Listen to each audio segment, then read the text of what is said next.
Right, welcome. Greetings. Isabel, Bell, it's nice to see you. We're going to have another chat, like an interview, mutual interview this day. It's our fasting Sunday, and here at the Museum of the Muses in the middle of France, in an abnormally cold spell for April. It feels like winter's been postponed, or sort of prolonged, really. Okay, so we're going to ask each other questions. I've got Isabella Usher here from London, Britain, the Calais camps, Jordan, Palestine, and sadly this is her last ever interview. This season, shall we say? There might be another season. She comes back after her travels, but this is the last episode of this season. Next week it'll be back to me alone. So it's been fun having you here, and I hope you've enjoyed it. So, okay, let's start with our questions then. Okay. Shall I go first? Yeah, you go. Okay, so I was very interested. We were having a chat yesterday on the terrace about, or at some point, about the problems in Lebanon. You were describing the problems of corruption and like the fact these factions will not make peace. And you were describing what happened after the bomb went off. Last week we talked about the attack on the harbour in Lebanon. Yeah. Beirut port blown up. And I didn't realise at that time, but you told me you went then to go and help rebuild it. Can you tell us about what you did, what was the rebuilding programme, and what wasn't happening with that programme? Because there was supposed to be a commission inquiry, wasn't there, and all that? Yeah. So I went to Lebanon following the explosion. I went after about a month maybe. I think a month post or 3 weeks post explosion. Right. I went from London to Beirut to see my family and to volunteer with some organisations that were rebuilding the city. So there's a big organisation called Usher, and there was a few of these big organisations that were Lebanese that were doing the physical rebuilding of the city. So it was a really beautiful, out of this horrific thing, a necessary, beautiful thing came about of just young Lebanese people going into these organisations that weren't that big before, but got lots of funding because they were the only ones with the infrastructure to do this stuff. Yeah. Got lots of funding, and we were literally rebuilding whole streets from rubble, but the rubble places were kind of left. Like the ones that were completely demolished were left because there's nothing you can do about that really, and they wanted to kind of leave it as like to remember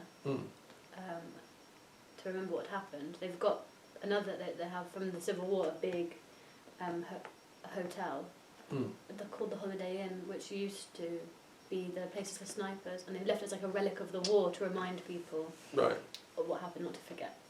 So it's kind of a similar thing. I think they just leave these houses that have been completely demolished. And so what we were doing were, the blast had destroyed, right at the like epicenter of the blast, it destroyed completely these houses, some of them. Yeah. But just a bit further out, they had blown in all the windows, and the insides were, I mean, a bomb went off. It was a bomb site. Right. But structurally they were okay. So when I got there, we were still emptying out furniture and rubble from inside of houses. Teams of maybe 30, 40 of us coming down there in the boiling hot days and working from 9 a.m. till 6 p.m. full throttle, and it was community organised, so then that people would make food for us. And it was so nice. It was all Lebanese people from all different walks of life, and I stayed in that for about a month, and we had completely emptied out all of the buildings. And they were doing from this organisation Offers Well, were doing from like from the beginning to the end, they were going to put furniture in the houses. They were going to do everything. And I think they finished now. They finished in the last month or so. And so what was interesting about the Lebanese explosion was in the hours post explosion, it wasn't the army that went on the streets, it wasn't the government that went out and saved people, it was community people. The Red Cross went out and were like physically pulling people out of the rubble in the hours post explosion. The streets were running with blood. It was, I don't know if you've seen videos of it, but it's I've seen videos, harrowing. but I've never seen streets running with blood. It's running with blood. In my People are just lifetime. walking around dazed because everyone had phones and they were filming. People were dazed, people had limbs blown off, people were just being lifted on motorbikes to any hospital. All the hospitals were completely full. And it was a huge explosion. it was huge, and it wasn't, so it was the people that saved the people. Right. It was the people that went and helped the people, and it was no government. The government didn't do anything. Right. The next few days, I think about a week after the explosion, because there'd been a revolution, but because of the explosion they had put that kind of on hold, just to look after each other. And they went out to protest on the streets a week after, or 2 weeks after, and the police shot them in the streets. Oh my God. Yeah. With bullets, live bullets. Yeah. They shot them. Did any die? I don't think so. People lost their eyes. It's like a serious. It's seriously. But that's absurd. That's like weird. It's I crazy. mean, in the middle of that catastrophe, and then they start shooting each other. They and like I told Was you it earlier- non-violent protests? Yeah, non-violent They were protests. I mean, they wreck stuff. They like They'll burn go police and cars and things. Wreck buildings and things. Yeah. I mean, like the whole of the centre of Beirut downtown now is It's like a bomb site. I mean, it's been wrecked. Well, I mean that, but it's also. Last time I was there, it was this. I mean, the downtown Beirut is really interesting, because it used to be the market centre of Beirut. Yeah. A normal Middle Eastern market, covered market, beautiful. Post Civil War, they were trying to rebuild the city, and there's Hariri, the president. Yeah. His company called Solidaire, he has money from the Saudis because he used to work for Saudi Aramco. He has money from the Saudis. I think this is right, so it's not I'm not 100% sure. This is anecdotal, but he bought downtown and tried to do a rejuvenization of the city. Right. And what he did was brought in all of this Saudi money. So the Gulf bought up all of downtown Beirut. And it was just incredibly fancy, with Dior shops and Armani shops and fountains. They touted it all up. Yeah, and no one could shop there. It's like a joke that it's there, yeah. I mean, the really rich people from the Gulf could come there, and really, really rich Lebanese in the government could come there. But that's all. But other than that, no, and they killed the heart of the city. But at the same time, he did rebuild it, and it looks beautiful, so I think people... And is that still standing, or is that being wrecked? Well, that's what I'm going to explain. So you had the war, destroyed it all, rebuilt it all with Saudi money, and then it became the heart of the revolution. So now when you go there, the government and the army have taken streets of it, and all of the shops have been smashed open, and there's nothing there anymore. It's like ghost city. Right, and it already was ghost town because no one could afford to be there, but now it's like an even... Physically ghost town. Yeah, another level of bizarre to the whole thing. When you say the army has taken whole streets, do you mean they've occupied it? They've occupied it, they've put up big fences, there's an embassy there, and it's where that's their place. So you can't actually cycle through anymore. I like cycling around and trying to get through, you can't cycle through anymore. And the government's really corrupt. I explained to you that they had lots of aid being given by Iran. Well, maybe save that for my next question, sorry. because that's quite a big topic. Okay, yeah. Okay, your turn. So You asked me one. you're working on the religious maths book. Yeah. And this week we've been learning about the Enneagram. Right. So what are your findings of this week Ah. for everyone? Yeah, so yes, I've been working on this for like a few days now, like 4 days, working on a very complex chapter on my book on religious mathematics. And as you know, I look at different topics. I'm now on the 3rd volume. I mean, it's become a huge project. It's a bit like rebuilding Beirut downtown. So I've always been fascinated by the Enneagram, which is a 9-pointed diagram around a circle. This is what it looks like. I've shown you this. Yeah. And for our viewers, it's a circle with these 9 points around it. Now, I'd never really come across it very much, although I did study Gurdjieff's work when I lived in London in the 80s. And briefly, I lived in a community in Bloomsbury called the October Gallery, which is like an art gallery, based on Gurdjieff's and Uspensky's and what they call the Fourth Way teachings. And the Enneagram was part of that community. I was going to sort of live there, but in fact I ended up working in a hospital in Bloomsbury instead. But, and I've always been fascinated. I've met people connected with the Gurdjieff work and Uspensky and all that over the years. And I've met a few of them that go on about the Enneagram. But this last 4 days of intense study, I mean, I've really gone into it in detail, and it is interesting. Gurdjieff was the first to really popularise it and bring it to the public attention. And you hadn't really heard of Gurdjieff, had you, before? No. I mean, it's not taught much in schools. I mean, you did, like a normal British school education, you did RE and all that. But most RE teachers wouldn't mention, because he's more esoteric, you see, and a bit exotic, because he was Armenian Greek from the Caucasus region, who ended up teaching in St. Petersburg, Russia. He travelled all over Central Asia. Peter Brook made this film, Meetings with Remarkable Men, about his early life, based on a book by Uspensky. And they went off into Central Asia searching for the secrets, the lost Sufi secrets of, history and all that. And one of the things they found was this Enneagram diagram. And Gurdjieff talks about it in his works. And it's a sort of symbolic representation of the totality of everything.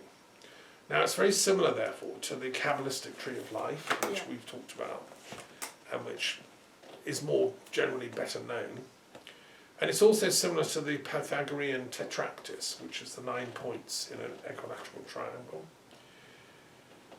I think they all go back to a common universal denominator.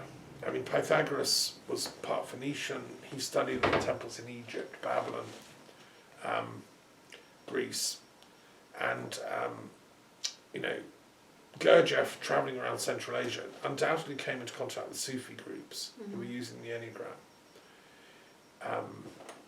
So his disciples, people like J.G. Bennett and Uspensky and other people, they took the idea and wrote books about it, which I've got a whole collection of these things. And one of my sort of mentors as a young historian was this guy, James Webb, who was an intellectual historian at Cambridge, who I loved when I came across. I've got several of his books. This is his study of the Gurdjieff-Uspensky tradition. He's got the Enneagram on cover in the works of a Jesuit called Athanasius Kircher, who was a polyglot Jesuit, 17th century Baroque intellectual who was a polymath, a bit like me, doing 100 different things at once. He wrote a book called On Arithmology, De Arithmologia, and this was a picture in it. Okay. And Kircher was looking at religious maths as a Jesuit. He thought that maths isn't just a sort of random thing, it's a divine sign. The Quran talks about God gives us signs.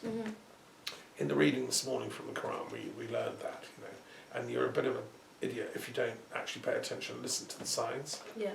So mathematics, I think, is like that. And these beautiful patterns and harmonies, they're a sign of the beauty behind existence. And Kircher agreed with that as a Jesuit. And I mean, one of the traditions is that it originated in something called the Samoon Brotherhood, which was an ancient pre-Sufi order from 2500 BC, Wow. at the time of ancient Babylon. And the Samoon Brotherhood it's called. Okay. And, you know, there's no way of proving this, but it seems to be there's a lineage there, which maybe Pythagoras and perhaps Jesus and the others all picked up on. I mean, Jesus' disciples were called mathematikoi. The Greek word for a disciple is a mathematician. Oh, really? And math simply means to be learned. Yeah, mathesis is simply a Greek word for intelligent, learned. Whereas we've created this thing called mathematics, which means like numbers. But that's not real mathematics. We're dumbing down kids by... And also the problem with school education is they divide everything into separate things. Yeah. So you study this thing, maths, and then history and English and geography and RE. Mm-hmm. It's all one thing. It's all divine knowing, you see. Yeah. In the opinion of the tradition that you know represents, and the Enneagram is a way of pointing out that divine knowingness is all interconnected. So in my religion and maths book, I'm asking questions like, you know, divide the curriculum of academia, assign different fields of knowledge to each of the 9 points. You know, it's a fun question. Mm-hmm. Where would you put sociology, love studies, peace studies, you know, war studies? Well, they've all got their own little points because each of the 9 points represents a quality or a divine idea. Archetype. You could use the Jungian term, an archetype, yeah, absolutely. And Jung's theories of the 4 personality types of his book, Psychological Types, can be mapped actually with the Enneagram. I've been working that out.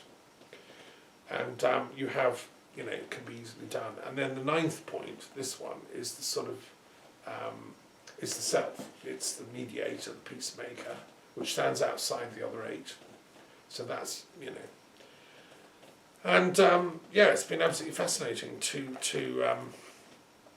go into it in great detail, actually. And to then come up with the mathematical questions that I formulate for each chapter. And then how to use it. The other thing, there's another connection. I mean, Gurdjieff's teaching Ouspensky. Then it jumped to South America. This guy, Oscar Icazo, who was Bolivian shaman, pioneer of spirituality, and he'd studied the 4th way, but he also knew about indigenous American Indian stuff. And he claims he took mescaline, and he founded the Arica Institute in Bolivia, and which means the open door in the indigenous language, as a spiritual like Eureka journey. It's spelt with an A, Arica. Do you think it comes from the same? I don't know. I mean, that would require a bit of Kabbalistic rune research. But he saw on mescaline once the archangel Metatron, which is like very high angel, and who taught him what he called the holy ideas, the spiritual principles of the absolute consciousness which each represents, and that the perfect human is supposed to be all 9 activated, and then they all light up at once like a Christmas tree, and that's enlightenment. You can't not light them all up. And then there are procedures and methods to do that, which he taught. He then trained another guy, Claudio Naranjo, who was a Chilean, I think, psychiatrist, who was even working at Harvard, I think. They had a Centre for Personality Studies, which is interesting, looking at personality types. And he developed a very sophisticated sort of extension of Icazo's work, using the Enneagram, which then was taught at Esalen, which is the great centre in Big Sur in California, where a lot of these alternative psychologists and people like Timothy Leary and R.D. Laing, they all taught there. What's it called? Esalen. Esalen. Have you've been up to that part of California? Yeah, I went to did a road trip. Mm-hmm. Didn't you call in at Esalen? No, I didn't know about it. Oh my God! They don't really teach you much, do they? For God's sake. I mean, you went all that way in a car and never called them. Next time. You would have loved Esalen, yeah. Yeah, so that and then it took off, and someone called Helen Palmer and others started doing this for businesses, psychologists. They use it now in leadership training, because, you know, if you're running a company of 400 people, you want to know who not to put working with somebody else. It's a very easy map on, they use it for conflict resolution. Okay. And they use it for like relationship dynamic studies. And it's a simple tool, I mean, but very, very profound. And if it does go back, as Lale Bakhtiar said, she's a great Sufi intellectual from Iran, a psychologist, who died sadly recently. She wrote the most important 3-volume work on the spirituality of the Enneagram. What's it called? Well, it's just called, you know, something The like Enneagram. the history of the Enneagram in the divine consciousness or something. She grumbles a bit that the West doesn't understand the Enneagram and has turned it into a sort of business tool. Whereas she's saying no, it's tied into our esoteric mystical traditions of the East of Islam, and that it's typical of the West to psychologize the spiritual. And a colleague that worked with her and helped her translate stuff, he coined a very interesting word, counter-initiation. He says the West, in its privileging of psychology over religious studies, has created so the intellectual now in the West is trying to explain away spirituality psychologically. Yeah. To kind of explain away God. Yeah. You know, like sexual urges, it's a neurosis or whatever. Or traditional miracles Freudian stuff. and stuff. Yeah. Whereas, and that's inverting the reality, which is actually God is God. And, you know, we need to spiritualize psychology, not the other way around. So that's kind of Layla Bakhtiar's position on the Enneagram. It is really a divine tool. And I would say Pythagoras would agree with them, because he knew numbers are sacred, they're holy. And we should be in awe of them, you know, and not misuse numbers for making nuclear weapons and biological warfare weapons, you know. Yeah. Or capitalism like a profit thing. How can I get more money out of the slaves, you know? That's all wrong. Anyway, there we are. That's what I've been doing, and I'm extremely excited. And it's now finished today, historically. Right. Okay, now I've got another question for you, right? Okay. So carrying on from what you were saying, Yeah. you were saying, I was shocked that, you know, people sent loads of aid money to rebuild Lebanon and all that. But what happened to it all? What's the government up to? So the government in Lebanon is incredibly corrupt, and has been for years and years. And so they got lots of aid from the surrounding countries. They got aid from Iraq. This is like one Poor old Iraq. I mean, they're not exactly rolling in the it. place. Yeah, but there's but there's a. So neighbouring solidarity. countries gave a lot. So they gave. I mean, this is like one story out of loads of them. But they gave like tons of rice for people. They donated tons of rice for people. Right. And it was found that these bags of rice that were marked from Iraq were being sold in other countries.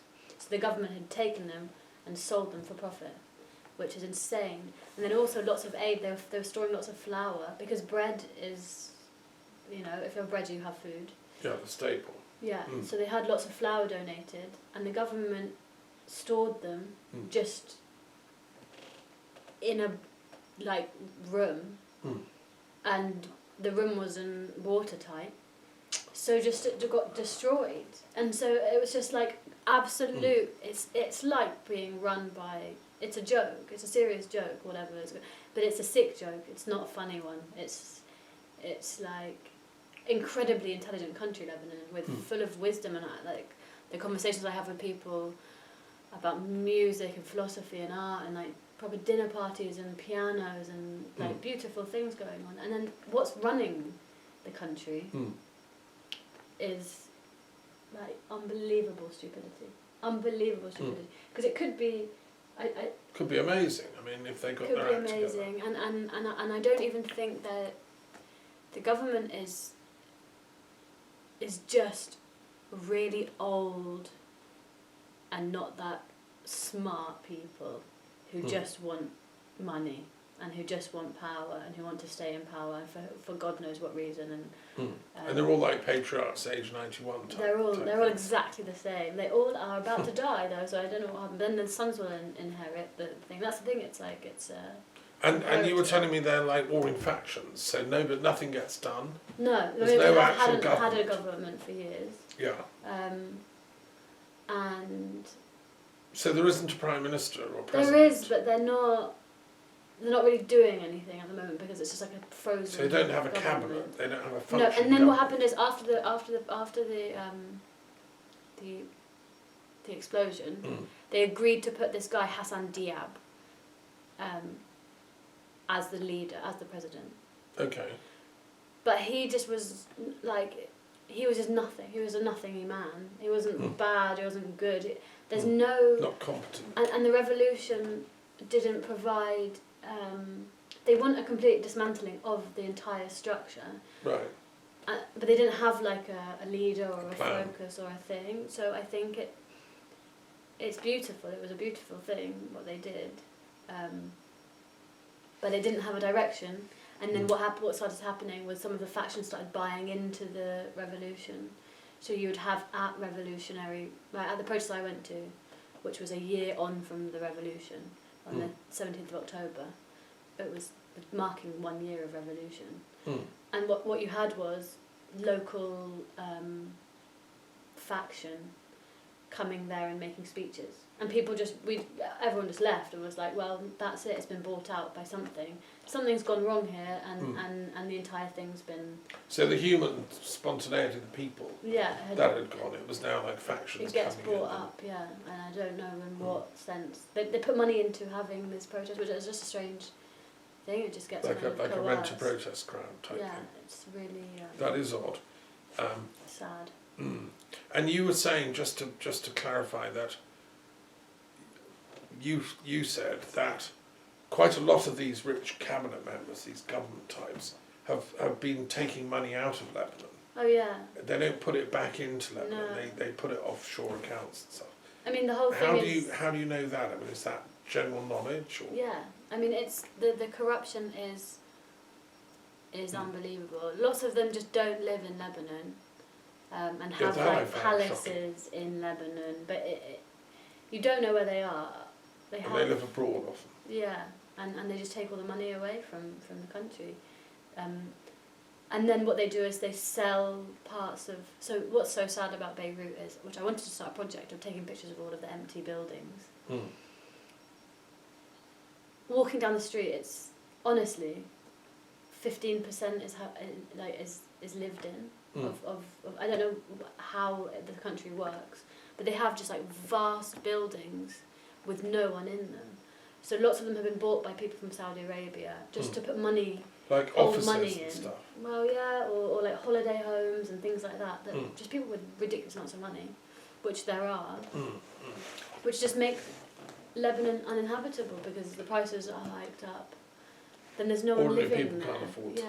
But this is a bit like London. I mean, this is what's happening in central London. What? Nobody can afford to live in central London anymore. No. Unless you're a billionaire from abroad, Russia or Saudi Arabia. Yeah. It's the same thing, isn't it? And the inequality will be of a similar... I mean, I think it's a different thing because there's no social structure behind it, whereas in England you have the ability to get free healthcare, you have the ability to get free education, you have the ability to get money from the government, survive. even though it might be difficult with universal credit, but you can get it. In Lebanon, you have none of those safety nets. What you have is your family, so there's no one homeless, which is what I find really interesting about it, is after the explosion, imagine in London, if there had been an explosion, how many people would be living on the streets? How many people don't have someone to turn to? How many people do we... There, not one person will be living on the street. Not one. In Lebanon, because they've all got family who will put them up. They've just got family and friends who will put them up forever. That's what happens is families moving together. They look after each other because there is no one looking after them. It's a much less... So there's more sort of active love, but less governmental love. It's interesting. Yes, okay, so your turn. You asked me one. So because it's Ramadan, and we've been doing fasting, I want to know your favourite, because Islam gets a bad reputation, I think, in the media. Sure. So do you have your favourite story from the Quran? Or your favourite... Gosh, okay, well I can share that. Yeah, and okay, so yeah, about Ramadan, I'll do first. So yes, we've been, I've been doing my Ramadan all year round, as you know. I've been fasting every Sunday for the last 2 years against Brexit and against madness and against the corrupt oligarchies that are ruining the world, against militarism, and I just was minded to do it. I mean, to me, Brexit was the last straw. It was like so stupid. Yeah. And having lived in Scotland and knowing the Scots didn't vote for it, I just felt embarrassed at the arrogance of the Windsor government, as I call them. And it's interesting, Eton is right there, Windsor Eton government, it should be called. You know, we've got Cameron, who turns out to be a crook. Turns out, yeah. Well, what's coming out in the press in the UK now is that he's sleaze is all over him, like some Lebanese crook. You know? I mean, they're worse just than the Lebanese. Same. No, they're worse. I will the British stand Tories by. are worse. Yeah, they have far more outreaching power. And well, they're more dangerous because they have nuclear weapons and they're a superpower. In Lebanon, you know that they're corrupt. It's a bit of a joke. Yeah. In England, they deceive you. Into and thinking everyone they're thinks decent. There's democracy, and there just absolutely isn't. And yeah, no, I agree. It's scandalous. I mean, it's more insipid. Yeah, it's dangerous because people still vote for these Tories. They don't realise how corrupt they are. Have you seen the polls? Well, I mean, they're manufactured, these polls, as you know. But yes, they still privilege the Tories. Oh, unbelievable. Even the Labour voters. So I did watch this video about it last night. They've polled Labour voters. So the Labour Party has polled the Labour voters on whether they think Keir Starmer is doing a good job. Well, of course he's not, but that's why he's in charge. But the people said he's doing an all right job. Yeah. But they said, do you think he'll win? And they said, definitely not. So they think that he's doing quite good. But they still don't think that Labour will ever win this well, look, what we've got in the media is it's weaponised propaganda. This is from Labour. This is the Labour people doing their own... Sure. Anyway, to get back to your question, I've been doing a fast against all this, and I find that, doing a fast 1 day a week, it gives a clarity to one's thought. Yes. When you fast, I mean, it's a small thing, You have more time to research, to think, to study, to meditate, and to do my intellectual work. Now then you turn up, and you like to do the Ramadan properly, so I've gone along with you, and we've been doing the Ramadan, which is basically fasting during the hours of daylight. Yes, but with drinking. For a whole month. We're allowed to drink. It's slightly cheating, but this is France. It's a compromise. Yeah. And I found it very, very, it's fun to do it. And you get a lot done, And by the time you finally get around to eating after dark, you really enjoy it. Can you pass me the Quran, which is behind you, that on the floor there? Okay, so as some of my students know and colleagues, I used to teach Islamic studies in schools as a religious studies teacher, and I came from a background of having taught at the Muslim College in London, and I knew Dr. Saki Badawi very well, and I'm still friends with some of the students that I made there. I've known senior Muslims living in London for many years, and because I worked as an interfaith leader. I was Secretary General of the World Conference on Religion and Peace, and that took me to the Vatican. I met many imams and Islamic thinkers, and I met people like Syed Hossein Nasr, the great Persian philosopher, who's a Shia. I've had friends who are Shia but also Sunni, and I've known Ismailis and Sufis, and so I have quite a broad overview of the whole Islamic lineage, and I've always loved the best bits of it, and the Quran is fascinating because it's